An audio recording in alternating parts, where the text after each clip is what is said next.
Dean Corll was known by two names, the Candyman and the Houston Mass Murderer. Between 1970 and 1973, in the quiet suburbs of Houston, Texas, Corll orchestrated one of the most horrifying serial murder sprees in American history, claiming the lives of at least 28 boys. Behind his smile was a nightmare no one saw coming. Born in 1939, Dean Corll grew up in a fractured home. He was quiet, polite, a model son. But behind closed doors, he struggled with sexual repression and control issues. Working at his mother's candy factory, Corll lured neighborhood kids in with sweets, earning the nickname the Candyman. What no one knew, his kindness was bait, and he was grooming his victims for something far darker. Corll befriended teenage boys, often runaways or from broken homes, promising them money, parties, even work. With two teenage accomplices, Elmer Wayne Henley and David Brooks, he lured victims to a modest home. There, Corll drugged, tortured, and murdered them, often recording their suffering in sickening detail. Victims vanished between 1970 and 1973. The youngest was 13. The brutality escalated, and no one connected the dots until one fatal night. On August 8, 1973, 17-year-old Elmer Henley snapped. During a party at Corll's house, after nearly becoming the next victim himself, Henley grabbed a pistol and shot Dean Corll dead. Police arrived expecting a domestic dispute. What they uncovered was a burial ground. Bodies were found in a rented boat shed under lime-soaked plastic. The true scale was unimaginable. Corll never stood trial. He died instantly. But Henley and Brooks did. Both were convicted and sentenced to life in prison. The courtroom was filled with photos too graphic for public viewing, and parents begging for answers. Many families never got full closure. Dean Corll's crimes forced Houston police to reform how they handle missing children. His case shook the nation, inspiring documentaries, books, and haunting a city that missed the signs. In the end, it was the killer's accomplice who stopped the nightmare. But for 28 boys and their families, help came too late. Patrick Wayne Kearney. He was known as the trash bag killer. Operating across California from the mid-1960s to 1977, he was a soft-spoken engineer, harmless on the outside. But behind closed doors, Kearney was one of America's most prolific serial killers, confessing to 21 murders, though police suspect the number could be far higher.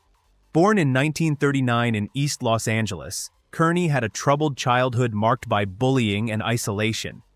He struggled with his sexual identity in an era of hostility toward homosexuality. He developed violent fantasies early, fixations that would soon manifest in real life. By his 20s, Kearney was withdrawn, emotionally detached, and growing darker with each passing year. His victims, mostly young men and teenage boys, runaways, hitchhikers, and transients. Kearney picked them up along California highways, lured them into his car, and shot them, often while driving, then performed post-mortem acts. He meticulously dismembered the bodies, sealing remains in industrial trash bags and dumping them in remote desert locations. One of his youngest confirmed victims was just 5 years old. The killings were quick, calculated, and shockingly void of remorse. For over a decade, police were chasing shadows. No fingerprints, no witnesses, just black plastic bags turning up across Southern California. The break came in 1977 when the remains of 17-year-old John LeMay were linked to Kearney's partner, David Hill. The trail led to Kearney's doorstep. When the couple fled, the FBI was closing in. Kearney turned himself in shortly after. In a chilling confession, he admitted to 21 murders, though authorities suspect more than 30. He waived his right to a trial, pled guilty, and was sentenced to 21 consecutive life terms. He's been serving time in California's Mule Creek State Prison ever since, with his tentative parole suitability hearing scheduled for January 2027. Robert Hansen. Between 1971 and 1983, Anchorage, Alaska, became the hunting ground of one of America's most elusive serial killers. Robert Hansen, known as the Butcher Baker, was a quiet baker by day and a sadistic predator by night. By the time authorities caught up with him, at least 17 women were dead. But the true horror wasn't just how many he killed, it was how he did it.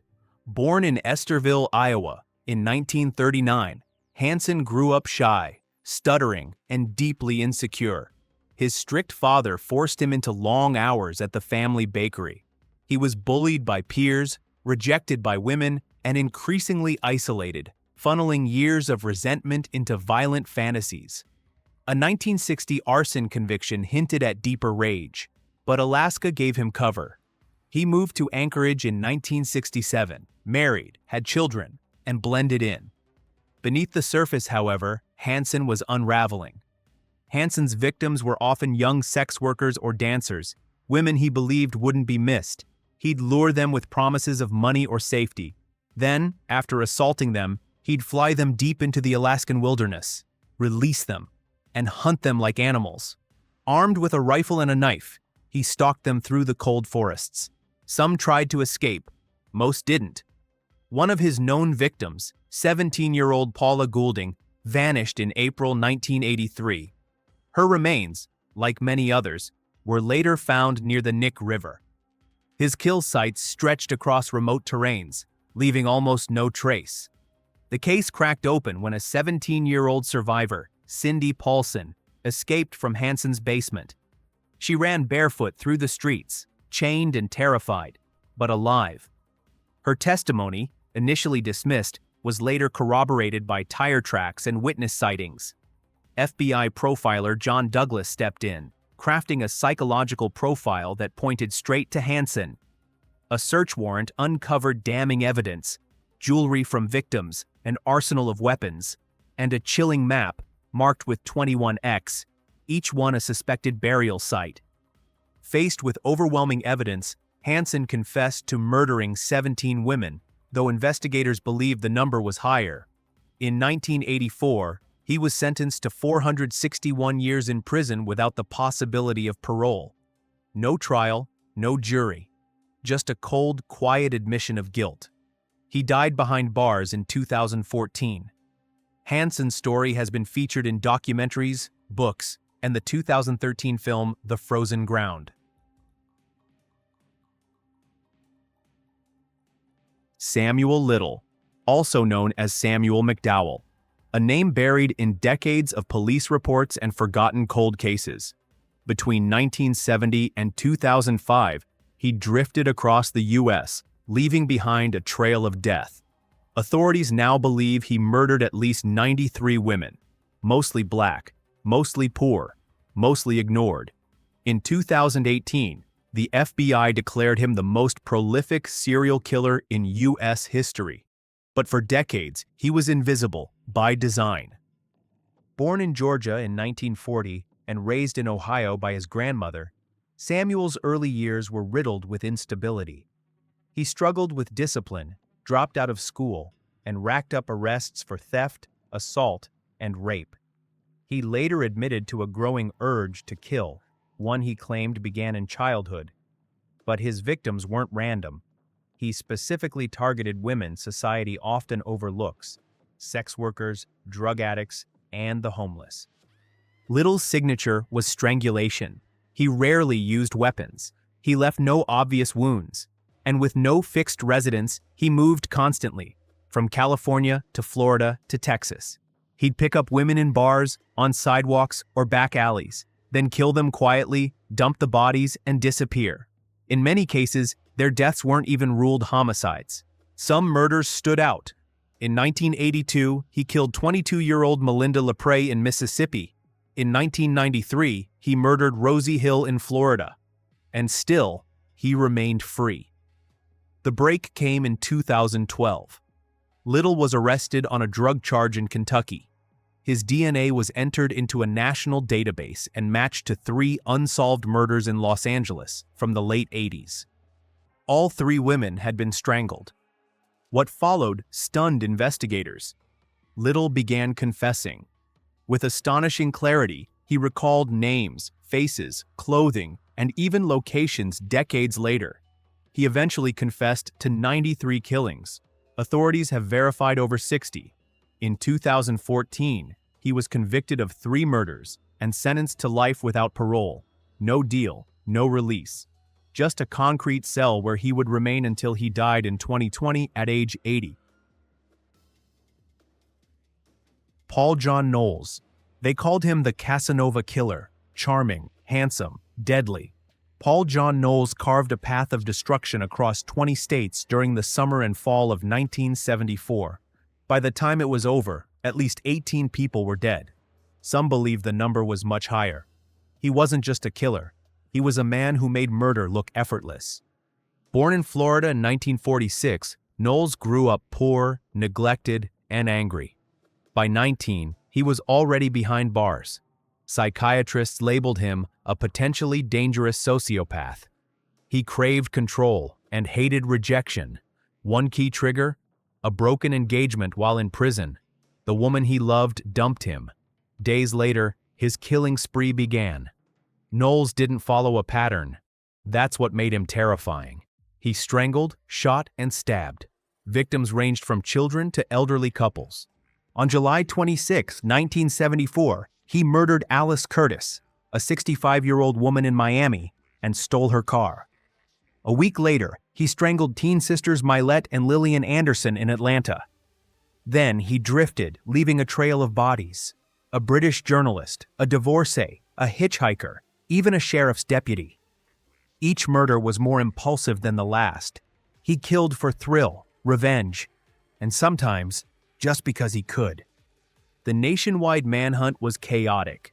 Knowles changed names, stole identities, and kept moving. But his charm led to carelessness.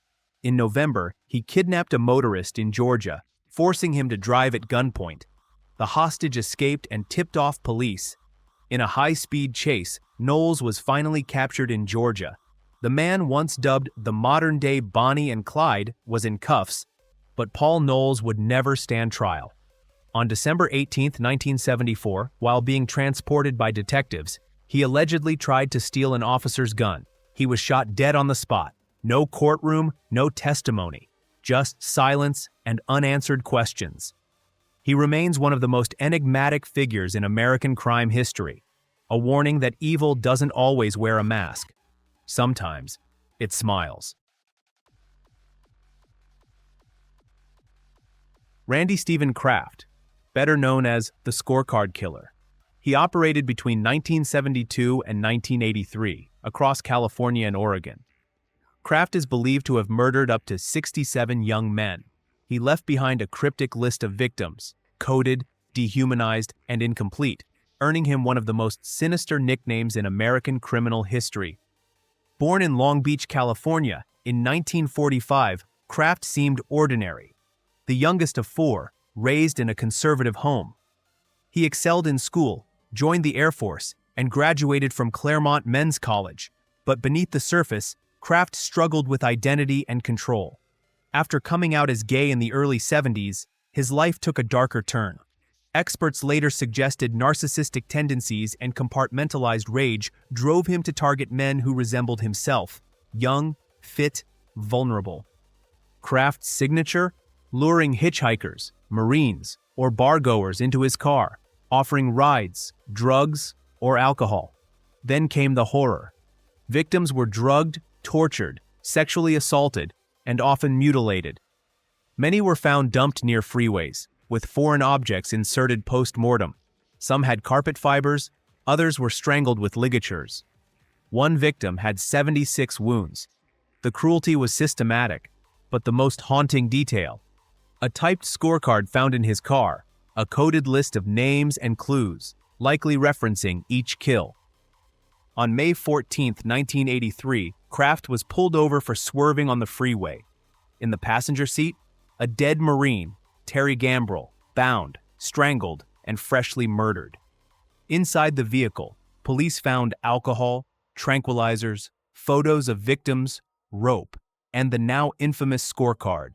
The case broke wide open: fingerprint matches, carpet fiber analysis, a disturbing photo collection. Investigators tied Kraft to 16 murders, but the scorecard hinted at dozens more: unsolved, unconfirmed, forgotten. At trial in 1989, prosecutors called him the most prolific serial killer in California history. He was convicted of 16 murders and sentenced to death. Kraft remains on death row at San Quentin to this day, denying all charges. Randy Kraft's legacy isn't just the body count, it's the cold precision, the scorecard, the meticulous planning, and the ease with which he led a double life. John Wayne Gacy. Widely known as the Killer Clown, he terrorized suburban Chicago from 1972 to 1978. By day, he was a respected contractor and community volunteer.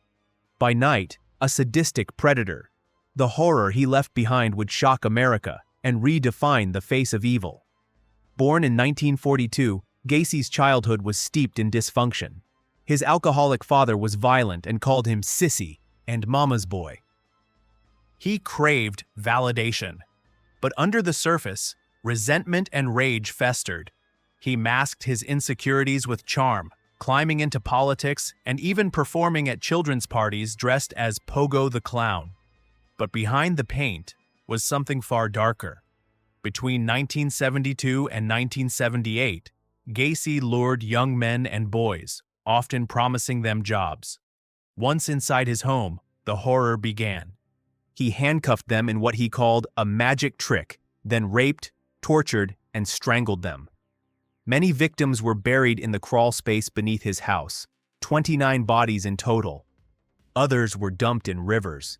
The youngest known victim was just 14 years old. In December 1978, 15-year-old Robert Peast vanished after saying he had a job interview with Gacy. Police grew suspicious and began tailing him.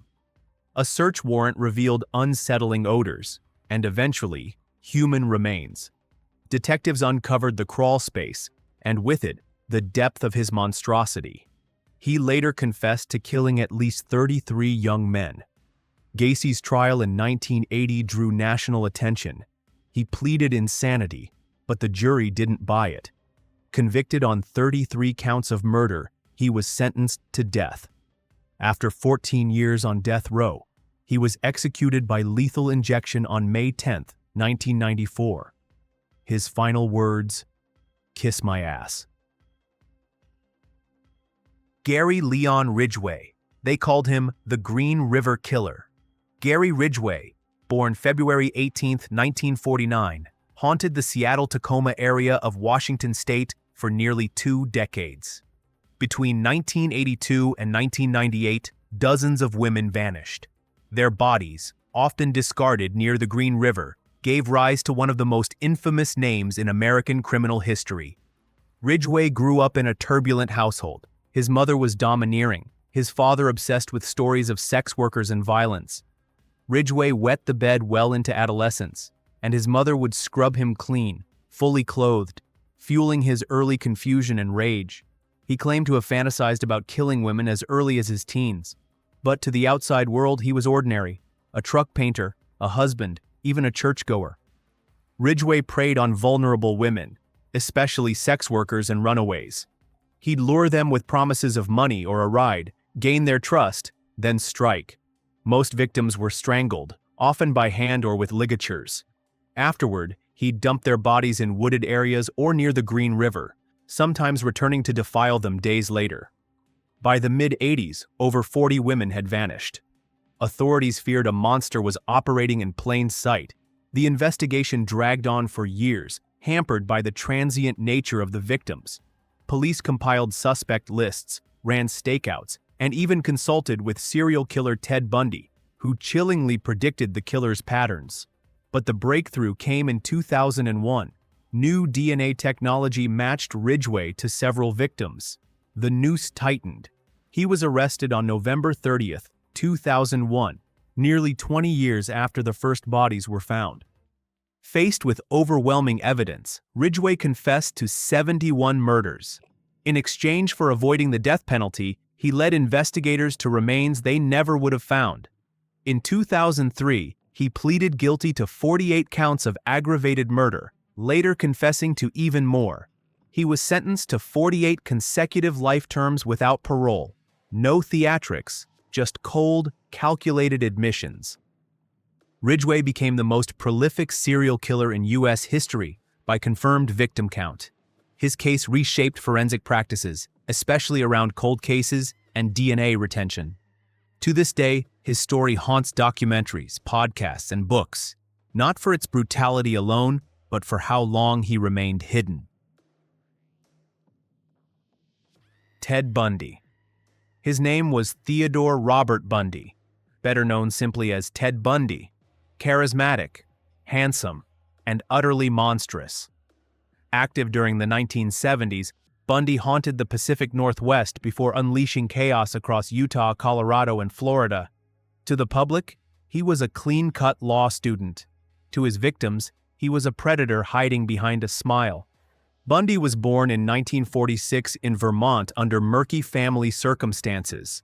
Raised by his grandparents, deceived into thinking his mother was his sister. He grew up socially awkward but highly intelligent, with a deep fear of rejection, especially by women. Psychologists would later diagnose him with antisocial personality disorder, marked by narcissism, deceit, and a complete lack of empathy. Some believe his violent urges stemmed from an early obsession with pornography and power, others from a fractured identity built on lifelong lies. Bundy lured women by pretending to be injured, using slings or crutches to seem vulnerable, before abducting them to isolated locations. He often assaulted his victims, killed them by strangulation or blunt force, and returned later to commit necrophilic acts. His spree began in 1974, with the disappearance of Linda Ann Healy in Seattle. By 1975, women were vanishing from Oregon to Colorado. Then in 1978, just weeks after escaping custody, he attacked a Florida sorority house, Chi Omega, murdering Lisa Levy and Margaret Bowman, and brutally assaulting 2 others. Days later, he kidnapped and killed 12-year-old Kimberly Leach, his youngest known victim. Bundy's downfall began with a traffic stop in Utah in 1975, where officers found suspicious tools.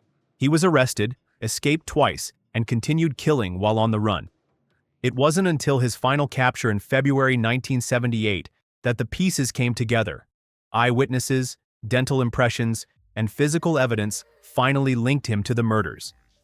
His charm could no longer mask the savagery. Bundy insisted on defending himself, turning the Florida trials into a media spectacle. In 1980, he was convicted and sentenced to death, not once, but 3 times. Even then, he manipulated the system, drawing out appeals for nearly a decade. On January 24, 1989, Ted Bundy was executed in the electric chair at Florida State Prison. Outside, crowds cheered. Bundy's case forever changed how America viewed serial killers, not as shadowy creeps, but as the boy next door. Jeffrey Dahmer, also known as the Milwaukee Cannibal. Between 1978 and 1991, Dahmer murdered 17 young men, most of them Black or Latino, in Milwaukee, Wisconsin. But what horrified the world wasn't just the killings, it was what he did after. Dahmer was born in 1960 to a fractured home. His childhood was marked by emotional neglect, abandonment issues, and an early obsession with dead animals. By his teens, he had begun experimenting with alcohol, control, and fantasies that blurred sex with violence. His first murder came in 1978, just weeks after high school. Stephen Hicks, 18. Dahmer bludgeoned him with a dumbbell, dismembered him, and buried the remains in his parents' backyard. Then, silence. For nearly a decade.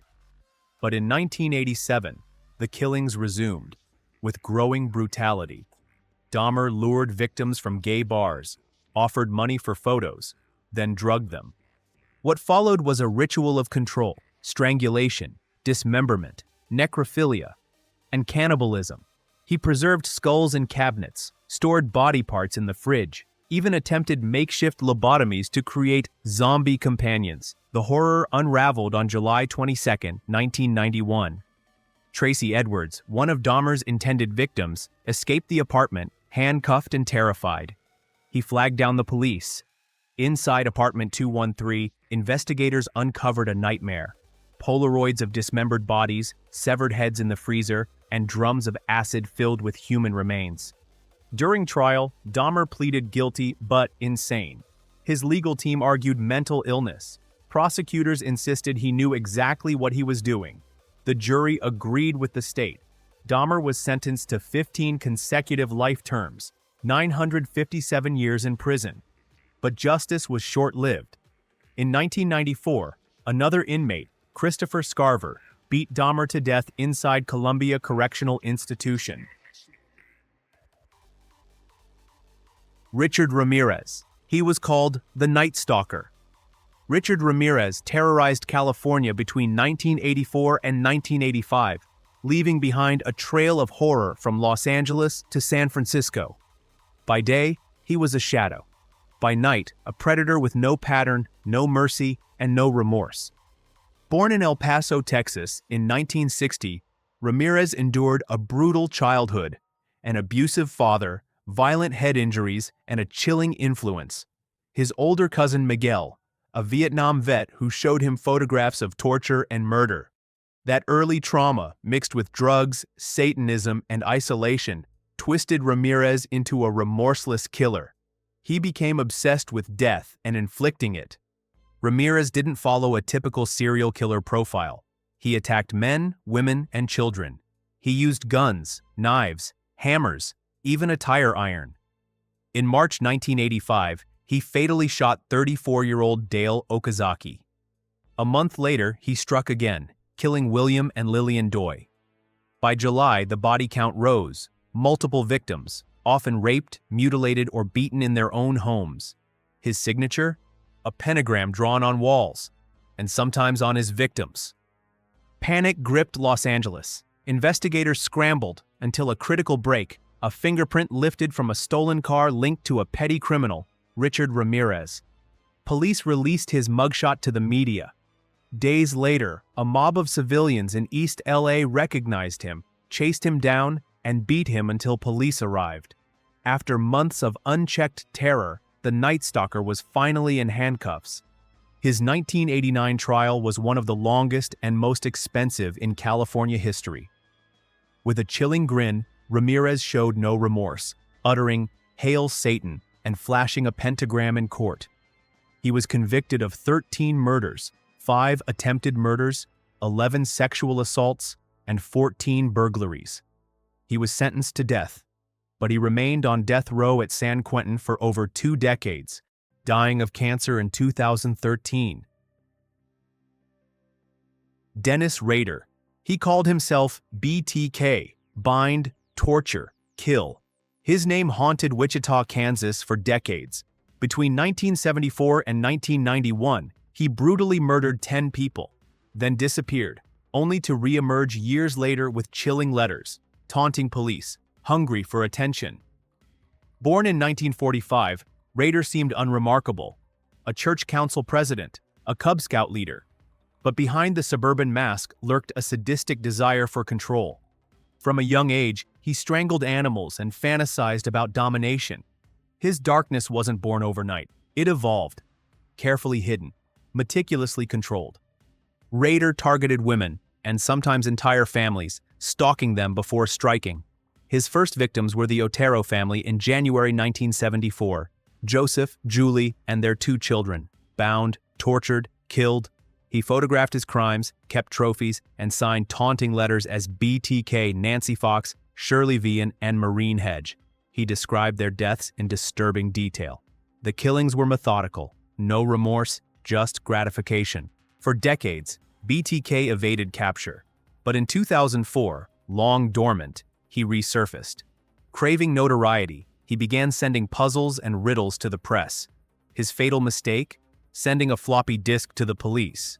Metadata linked it to a church computer. The user of the computer was Dennis Rader. A DNA swab from his daughter's medical records sealed it. In 2005, the mask came off. Rader calmly confessed to all 10 murders in court, chillingly detailed, eerily proud. He pleaded guilty and was sentenced to 10 consecutive life terms, no parole. His courtroom confessions were emotionless, mechanical. When asked why he did it, his response was, I had a lot of what you'd call fantasy life. Joseph James DeAngelo. He terrorized California for over a decade. DeAngelo, known to the world as the Golden State Killer, the East Area Rapist, and the original Night Stalker, left a trail of fear from 1974 to 1986. Over 13 murders, 50 rapes, and 120 burglaries. His crimes shattered families and haunted investigators for 40 years. Born in 1945, DeAngelo served in the Navy during the Vietnam War, later becoming a police officer in Auburn, California.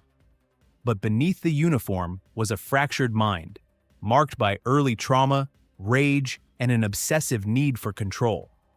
He reportedly witnessed his sister's assault as a child.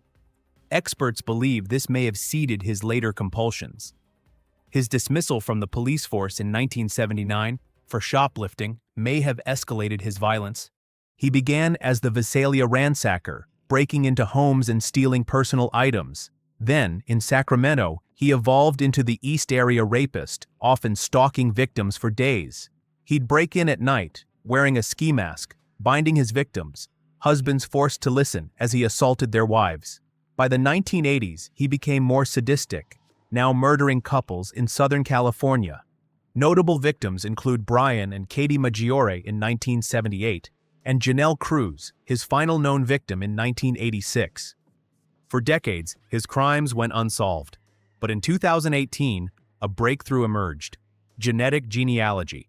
Investigators uploaded crime scene DNA to a public genealogy site. It led to distant relatives, and then to DeAngelo. A discarded tissue confirmed the match. He was arrested at 72, living quietly in a Sacramento suburb. Too old and frail for a trial by jury, DeAngelo pleaded guilty in 2020 to 13 murders and 13 kidnapping charges. He avoided the death penalty in exchange for full confessions. Sentenced to multiple life terms without parole, he now sits in a California prison. His monotone courtroom apology, "I'm truly sorry," was met with outrage. The Golden State Killer case redefined modern investigations. It marked the first high-profile capture using forensic genealogy, setting a precedent for cold case breakthroughs worldwide. Aileen Wuornos, known to some as the Damsel of Death, to others, America's first female serial killer. Between 1989 and 1990, she murdered 7 men across Central Florida. But behind the headlines was a woman shaped by brutality, betrayal, and desperation. Born in 1956 in Michigan, Aileen never stood a chance. Her father was a convicted pedophile who hanged himself in prison. Her mother vanished when Aileen was just 4. She was raised by abusive grandparents and sexually assaulted by her grandfather's friends. At 14, she was pregnant by rape and forced to give up the child. By 15, she was living in the woods, surviving on theft and trading sex for food and shelter. Diagnosed later with antisocial and borderline personality disorders, her emotional instability and trauma fused into something volatile. Her killing spree began on December 1, 1989. Richard Mallory, a 51-year-old electronics store owner, picked her up. Days later, his body was found with 3 bullets to the chest. Aileen claimed he tried to rape her. Over the next year, 6 more men were murdered in similar fashion. David Spears, Charles Carskadden, Troy Burress, Dick Humphreys, Peter Seams, and Walter Antonio. All lured by a prostitute working lonely stretches of highway. All were shot multiple times with a .22 caliber pistol, most stripped and left in remote areas. The breakthrough came through a pawn shop. A video camera, traced back to one of the victims, had been pawned by Wuornos under her real name. Fingerprints matched items left at multiple scenes. But the final blow came from her lover, Tyria Moore. Under police pressure, Moore made recorded phone calls urging Aileen to confess. And she did. In 1992, Wuornos was tried for the murder of Richard Mallory. The jury convicted her after just 2 hours. She received 6 death sentences in total. During the trial, she appeared defiant, erratic, and at times, strangely serene. She was executed by lethal injection on October 9, 2002. Her last words, "I'll be back, like Independence Day with Jesus." David Berkowitz. He called himself Son of Sam.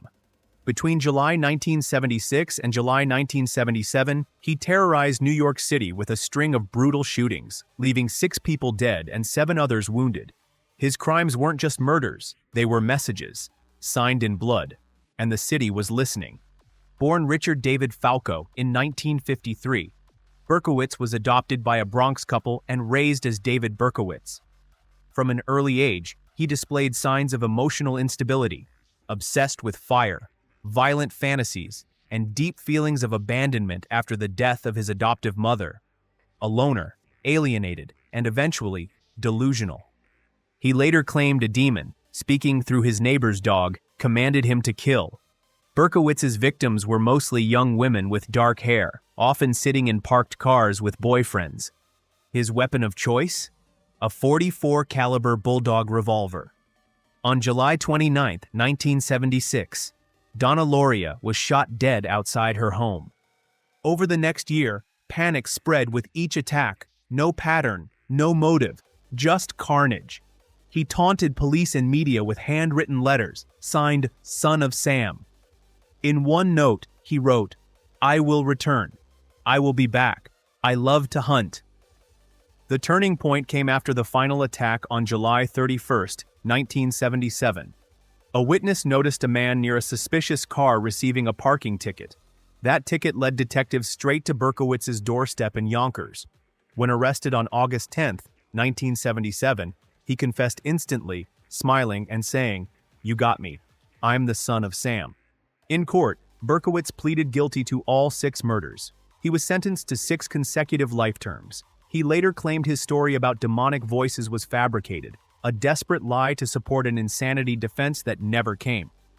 Today, he remains in prison, referring to himself as the Son of Hope. But for New Yorkers who lived through the terror, he'll always be the Son of Sam. Thank you very much for watching this video, and if you enjoyed the stories, make sure to like the video, leave a comment, and subscribe to the channel to see more interesting videos coming up.